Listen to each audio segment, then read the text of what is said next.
आशा करता हूं आप सब बहुत अच्छे होंगे। मेरा नाम है सिद्धांत अग्निहोत्री। स्टडी ग्लोस पे आपका बहुत बहुत स्वागत है। दोस्तों, यहां जो बाइडेन ने कुछ कहा है, बहुत बड़ी बात बोली है।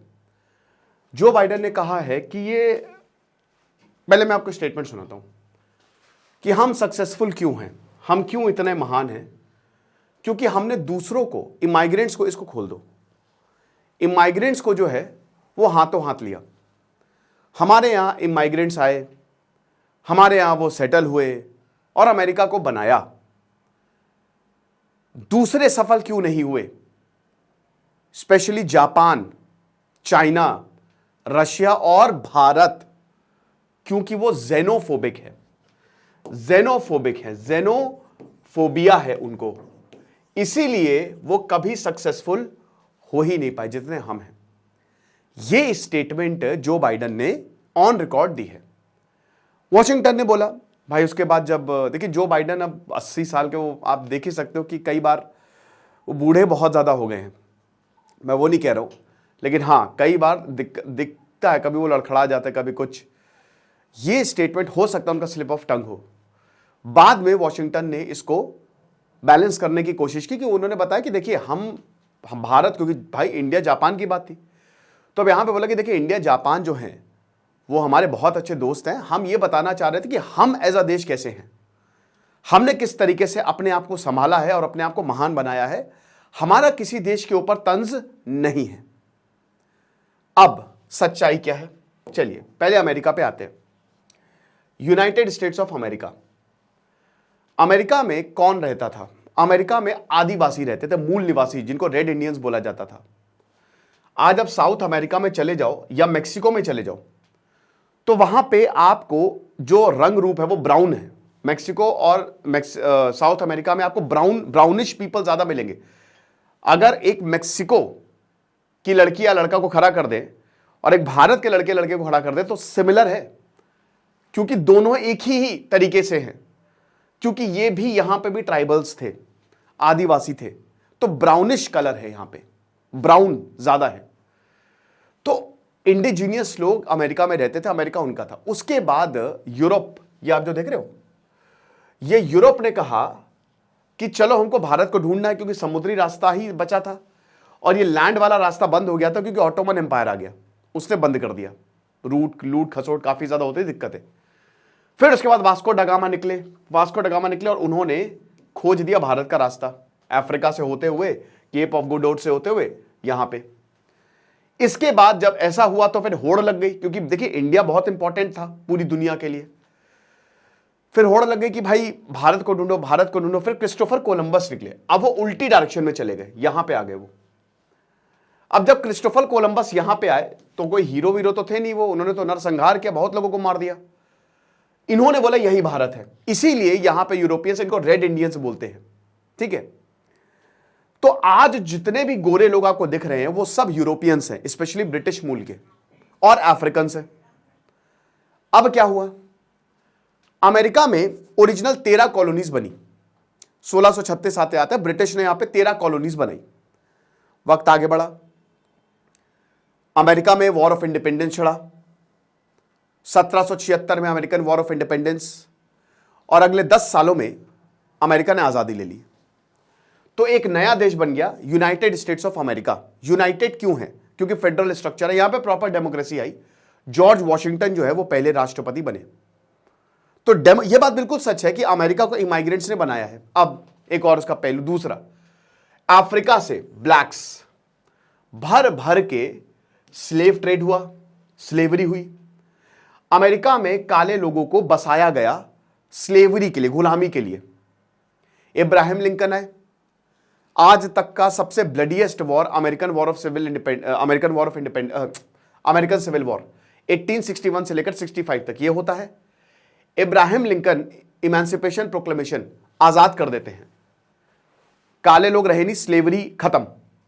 लेकिन इतना आसान नहीं था, अगले 100 साल लगे। जैसे भारत में भले ही कास्ट खत्म है, लेकिन आप गांव में देखेंगे आपको दिख जाएगा ये। तो ऐसा ही कुछ अमेरिका में भी था, भले ही नाम के लिए खत्म हो गई थी, बट दिक्कत थी। तो अगले 100 साल बाद 1865 में फिर जब सिविल राइट्स एक्ट आता है, मार्टिन लूथर किंग जो हैं वो पूरा काफिला लेके चलते हैं गांधीयन प्रिंसिपल पे, तब जाके अमेरिका को प्रॉपर आजादी मिलती है और ब्लैक्स को अपने राइट्स मिलते हैं। लेकिन आज भी अमेरिका में डिस्क्रिमिनेशन है, तगड़ा डिस्क्रिमिनेशन है, रेसिज्म है, व्हाइट सुप्रीमेसी थ्योरी, बहुत सारे अमेरिकन इस पर विश्वास करते हैं। डोनाल्ड ट्रंप ने तो इस आग को, जो दबी हुई आग थी, उसको उजागर कर दिया, मेक अमेरिका ग्रेट अगेन। यह बात बिल्कुल सही है कि अमेरिका को इमाइग्रेंट्स नहीं बसाया है और अमेरिका ने खुले हाथों से इसका स्वागत किया है, नो डाउट। और इसीलिए अमेरिका आज एक सुपर पावर है। गल्फ कंट्रीज भी तो ये करते हैं। गल्फ कंट्रीज अगर आप बात करो, सऊदी अरब, यूएई, तो ये क्या करते हैं? इनके पास तेल है, तेल कब तक रहेगा हालांकि समझना पड़ेगा। भले ही इन्होंने अपने औरतों को फ्रीडम नहीं दी है, अपने लोगों को फ्रीडम नहीं दी है, लेकिन गल्फ कंट्री जो है ना, ये पूरी दुनिया से, जैसे भारतीयों को बुलाते हैं, चाइनीज को कहते हैं हमारे आओ, डेवलपमेंट करो, एक्सपेट्रियाट्स, तुम यहां पे रह जाओ। तो जैसा अमेरिका ने किया वैसा गल्फ कंट्रीज ने किया, और इसीलिए गल्फ कंट्रीज जो है वो इतने ज्यादा डेवलप्ड हैं।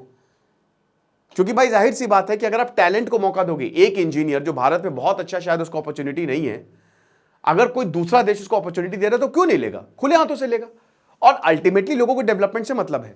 तो अमेरिका इमाइग्रेंट्स ने अमेरिका पूरा इमाइग्रेंट से बसा है। अच्छा, जो यहां के आदिवासी थे, इंडिजिनियस, वो कहां गए? खत्म। धीमे धीमे करके अमेरिका ने उनकी जमीनें हड़पी। गोल्ड रश, यहां पे जब सोना मिलना शुरू हुआ तो फिर अमेरिका, मेक्सिको का एक बहुत बड़ा टेक्सास पूरा मेक्सिको के पास था, वो हथिया लिया अमेरिका ने। इंडिजिनियस लोगों को बर्बाद कर दिया, इनकी जमीनें छीन ली, इनको मारा पीटा, खत्म कर दिया। जेनोसाइड, जेनोसाइड तो नहीं कहेंगे, बट हां, बहुत बुरी हालत कर दी। ये लोग एकदम सेग्रीगेट हो गए। जिनका अमेरिका था, जो मूल निवासी, वो आपको दिखेंगे ही नहीं आज। अब आ जाओ भारत पे। देखिए, चाइना और जापान, जापान में बिल्कुल सही बात है, जापान बाहर के लोगों को एक्सेप्ट नहीं करता था। जापान एक क्लोज्ड इकोनॉमी था हमेशा से ही। फिर उसके बाद 1868 के बाद, मेजी रेस्टोरेशन के बाद इकोनॉमी खोली गई। अभी जापान में बहुत सारे लोग काम करते हैं, लेकिन यह बात बिल्कुल सही कि पहले जापान कभी भी वो एकदम क्लोज्ड था। चाइना के साथ भी यही था, लेकिन भारत के साथ ऐसा नहीं था। अगर किसी ने सबसे ज्यादा इमाइग्रेंट्स को एक्सेप्ट किया है तो वो है भारत, इंडिया। एक ऐसा देश जिसने खुले हाथों से लोगों को, भारत इकलौता ऐसा देश है, बहुत कम ऐसे देश है जहां पे आपको सारे के सारे रिलीजन मिलेंगे और अच्छी खासी मात्रा में मिलेंगे, और हर कोई एक दूसरे के त्योहार में शामिल होता है। फ्रांस में एक नेगेटिव सेक्युलरिज्म है, वहां पे मतलब सेक्युलरिज्म तो है, लेकिन धर्म के नाम पे वो बहुत कट्टर है।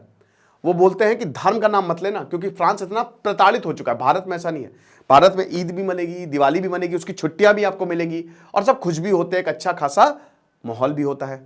क्रिसमस भी मनेगा भाई। हमारे लखनऊ में तो 25 दिसंबर को क्या खूबसूरत सस्ता हजरतगंज। तो भारत ने तो सारे रिलीजन, भारत में आपको यहूदी भी मिल जाएंगे। भारत ने टर्क्स को, इस्लामिक इन्वेजन जो हुआ भारत में, लगभग 600 सालों तक किसका राज था? उसके बाद ब्रिटिश ने भी राज किया। तो आप ये देखिए, टर्क्स, अरेबिक्स, अफगान्स सब आए, और अंग्रेज भी आए। तो ये जो स्टेटमेंट है कि भारत एक जेनोफोबिक देश है, ये तो सबसे बेकार है, क्योंकि भारत इस दुनिया का सबसे शानदार देश है जिसने सबको एक्सेप्ट किया है। ऐसा कोई है ही नहीं। भारत को इमाइग्रेंट्स कैसे बसा सकते थे? अमेरिका तो एक देश बनाया गया, अमेरिका कोई देश नहीं था, इसको बनाया गया, ठीक है। इसको यहां पे लोग आए, लोगों ने बसाया और फिर बनाया। भारत में ऐसा नहीं है। भारत ऑलरेडी एक वेल एस्टैब्लिश्ड सिविलाइजेशन था।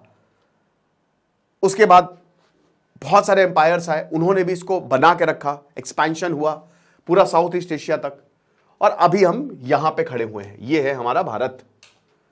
तो ये स्टेटमेंट जो है एक तरीके से सही नहीं है, बहुत ही गलत स्टेटमेंट है। हालांकि बाद में अमेरिका ने इस पे बोला कि हाँ, लीपापोती की कि ये देखिए, हम जो बाइडन को कुछ कह नहीं सकते, क्योंकि मैंने बताया ना, वो बहुत सारी ऐसी हरकतें कर रहे हैं।